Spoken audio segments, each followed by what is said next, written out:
Good night, everyone. I just want to start off by thanking this author for also letting me read their story. His name is Nico Wonderdust, and he's another author from Reddit. He's very talented, and I hope that you guys enjoy it too. I remember it so clearly, the memories I had repressed for so long.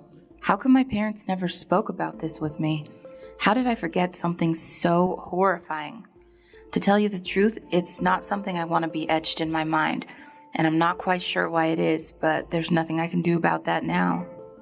Not when I can see it so clearly. The sights, the sounds, the smells. Ugh, the putrid smells. The year was 1985. I was only 11 at the time. I lived with my parents in Lebanon. I remember one night I was sleeping over at my best friend's house. Anthony was his name. How did I forget about Anthony? He lived alone with his father. His mother had died during childbirth, and I've got to say, his father was strict, but I guess he's only wanted a polite son who was brought up properly. It was around 8 p.m. when Anthony and I were just finishing eating. We were around the dining room table when Anthony asked his father if we could go watch TV. "Bad kids don't eat all their greens," his father replied. "But Dad," Anthony started saying with his father interrupted. "Bad kids don't eat all their greens." With which Anthony finished all his vegetables and stood up. His father cleared his throat. "Bad kids don't have manners," he said sternly. "May we be excused, Father?" His father nodded. We both left the table just in time to catch the end of some TV show Anthony was obsessed with. I don't recall the name of it. All I can remember is that it had something to do with puppets, which doesn't narrow it down much, I know. After the show had finished, Anthony said we should get ready for bed. He only had one bed, so we'd have to top and tail it. We got ready for bed quickly, ran upstairs, and settled down ready to go to sleep. And then things got weird. Anthony had a clock next to his bed, and he seemed to be counting down the minutes, watching this clock intently. "What are you doing?" I asked. No reply. "Anthony!" He turned his head slightly, seemingly keeping one eye on the clock. 5, 4, 3, 2, 1, 9 p.m. "Time for sleep," he muttered, before turning over and closing his eyes. I lay there in silence for a minute or so, confused by what Anthony was just doing. Then I sat up, looking at him through the darkness. "Anthony?" I whispered. "Why were you staring at the clock like that?" No reply. "Why won't you talk to me? I'm going to ask your father to take me home." "No!" he shouted under his breath. "Just go to sleep, we're already late." I was understandably confused by this, and he had piqued my curiosity. "Late? What do you mean we're late? Late for what?" I asked. Anthony sat up, looked me dead in the eye, and said, "Bad kids stay up late." He then laid back down and went to sleep. I didn't know what to make of this. I wasn't a bad kid. I never hurt anyone. I sure as hell never disrespected my elders. I was a good kid. I must have laid in the darkness for way over an hour thinking about what Anthony had just said. The way he acted, as if out of pure fear. What was his problem? I thought to myself. Unbeknown to me, I would soon find out. A strange smell began to fill the air, which to my 11-year-old nose was quite peculiar. But now, years on and thinking back, I could only describe it as having an acetone-like smell. I began to feel as though time was slowing down, and I heard a little voice on the other side of the door whisper, "Bad kids stay up late." And then everything went dark. I awoke to the sound of crying children. I was lying on a hard wooden surface on what seemed like a bed, which somebody had made from an old table. I looked around wondering where I was. Trapped in a small, blood-stained room surrounded by small bones scattered around the floor. There was a small cage hanging from the ceiling with an old microphone inside of it, and a clock on the wall next to some writing. Scratched into the wall it said, "Bad kids stay up late." It was 3:45 a.m., and I could do nothing but sit on the floor, wondering what was going on.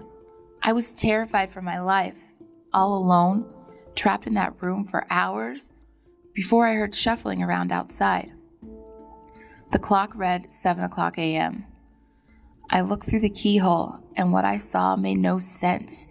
There was a man wearing a bear costume? Was this some kind of sick joke? Anthony, I screamed. Do you have something to do with this? Typically, no reply. I could see the man in the bear costume moving around, pushing a cart carrying plates and glasses. He disappeared out of sight for a split second, and then, as if appearing out of nowhere, he put his eye up to the keyhole, and I fell back, terrified. A smell similar to the one in Anthony's house began to fill the room, and then it went dark. I awoke sometime later to a plate of stale bread and a glass of water by the door inside the room. I just sat and stared at it for a few minutes before there was a bang on the door and a man's voice said, Bad kids don't eat their food. I wasn't going to touch anything that psychopath gave me. What if it had been poisoned? I'm not a bad kid. I'm not eating that, I said. The door began to unlock, the sound of bolt after bolt clicking as the man in the bear costume unlocked them one by one. The door swung open and he flew at me, picking me up by my throat and slamming me into the wall. Bad kids don't eat their food, he screamed in a muffled voice through the bear costume. He then threw me onto the bed, picked up a slice of bread, and began ripping off small pieces, stuffing them into my mouth, forcing me to eat. After both slices of bread were gone, he handed me the glass of water. Bad kids don't drink their water, he growled. I didn't want him to pour the water down my throat. I was already in too much pain and didn't want to choke on the water too, so I took it from him and drank it all in one big gulp before handing him back the glass. Bad kids don't use their manners, he said, staring down at me. Thank you, I replied as begging for my life. He then left, locking the door behind him, and once again I was alone, staring at the bones on the floor. I need to get out of here, I thought to myself, looking for a way out, but there wasn't one. I was stuck behind 4 walls and a door. How was I supposed to get out of here? Shortly, I heard that voice again, booming from beyond the door. Bad kids stay up late. I looked at the writing on the wall and then at the clock. It was 9. I didn't want to find out what happened to bad kids who don't go to sleep, so I laid on the bed and closed my eyes. This went on for days, weeks even. I was all alone all day, surrounded by the sound of children crying and screaming for their parents all day long. I didn't have a toilet, so I'd have to do my business in a corner, which eventually built up to a putrid sewage-like smell, mixing with the smell of blood and death that was already lingering in the air. 7 a.m. would come back around, and I would hear shuffling around outside the door, followed by the familiar smell, and then darkness. I would awaken to a plate of bread and a glass of water, which, unless I wanted to be force-fed piece by piece again, I would quietly sit down and eat before the smell poured back in and I'd be smothered in darkness once again. Waking up shortly after, I'd find myself pacing the room, staring at that clock. 7:30, 8, almost 9 o'clock. 5, 4, 3, 2, 1. Bad kids stay up late, I thought to myself, climbing onto my cold, hard bed. This was the first time in who knows how long that the man's voice didn't call out, reminding us we had to go to sleep. All of a sudden, I heard a blood-curdling scream coming from the other side of the building. Bad kids stay up late, bad kids stay up late, bad kids stay up late, I thought to myself, closing my eyes as tight as I could. The scream continued for 4 solid minutes, and another kid started screaming too. By now, the smell of smoke was pouring into my room. I jumped up and looked through the keyhole.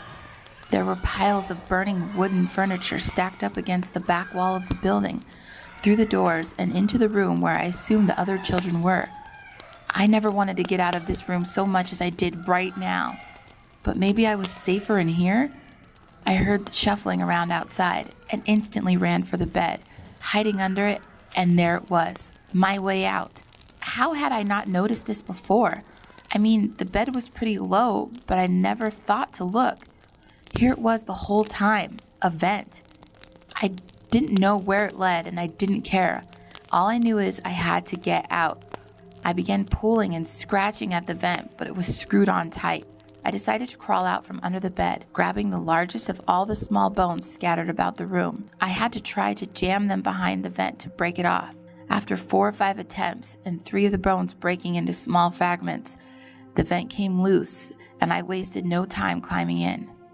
I have no idea how long I was in there, my face pressed up against the cold, solid base of the vent, the sound of children screaming, crying out for help. I must have blacked out because the next thing I remember is the unsettling silence that filled the air. The smell of smoke and burning flesh still lingering. I looked out from the vent and my door was still closed. I somehow managed to avoid the flames just outside this room. I climbed out from the vent, walked up to the door, and peered through the keyhole.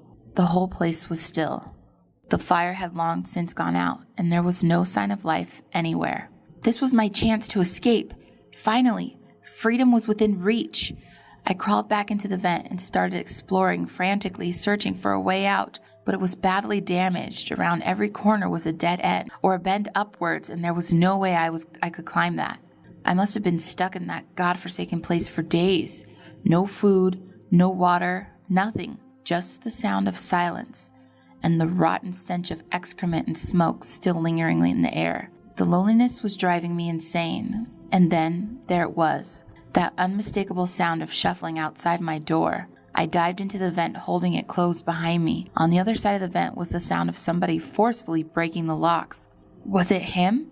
Did he notice I wasn't in the room? The door slowly opened, and a person walked in. I could only see his legs through the gap in the vent, but he wasn't wearing a bear costume. I wasn't taking any chances. I stayed right where I was, and after a minute or so, the person left, and the door was left open. I waited for a couple minutes just to make sure they weren't coming back. Then I crawled out of the vent, left the room, and made a dash for the exit. I ran through the metal rusty door and into the street. I was in the middle of nowhere. I decided there was only one thing to do. I had to pick a direction and commit to it. So I did. I was walking for what seemed like hours, when in reality, it was probably only walking for 20 minutes. I heard the sound of a lot of cars. I was near a road. I had to get help. I ran towards the sounds of the cars, waving my arms about in the air like a child possessed. "Help! Help me, please! Help!" I screamed. A car pulled over to the side of the road, and out stepped a young woman asking what was wrong. I briefly told her about what had happened to me. She was horrified and said she recalls seeing me on the news. She offered to take me to the local police station. I looked in the back seat of her car to see she had 2 children of her own. "No, please, just take me home," I pleaded. The woman opened the back door of her car, waited for me to sit down, and then closed the door before sitting in the driver's seat. After giving her my address, she began to drive. I was silent the whole way home. Upon arriving, I jumped out of the car, paused, turned to thank the woman, then ran up to my garden path, slamming my fist repeatedly against my front door. Both of my parents came running out and tears started to fill their eyes. I went inside with my father, and my mother went to speak to the woman in the car. When my mother came inside, I told both my parents about the whole ordeal, and they rang the police. The police took a statement and description of the man in the bear costume, and a manhunt for the murderous psychopath soon followed. We skipped town and moved to a quiet little place in Canada, and the last I heard, the man in the bear costume had never been caught. After escaping to Canada, I must have blocked everything out of my mind until today. I went to high school, met a wonderful girl named Julia. We both graduated, got married, and had our own little baby, Connor. Fast forward to today, August 14th, 1999. For days, Connor, now only 6 years old, has told me countless times about this TV show he's been watching. He said that if you write to the address shown on the TV, he could go and play games with the host. I told him for days up to this point that it was out of the question, but eventually gave in and said to him, "Okay, the next time the show is on, call me and I'll come and have a look." I wanted to at least see this show. If I was going to send my only son along, I at least wanted to know what I was signing him up for. Sure enough, today he called me and everything came flooding back. Dad, this is the show. Can I go?" What I had been faced with shook me to my very core. On the screen was a guy in a bear costume, sitting in a chair talking to the audience. "Hello, kids. Do you want to visit my cellar? If you do, please write to me at this address."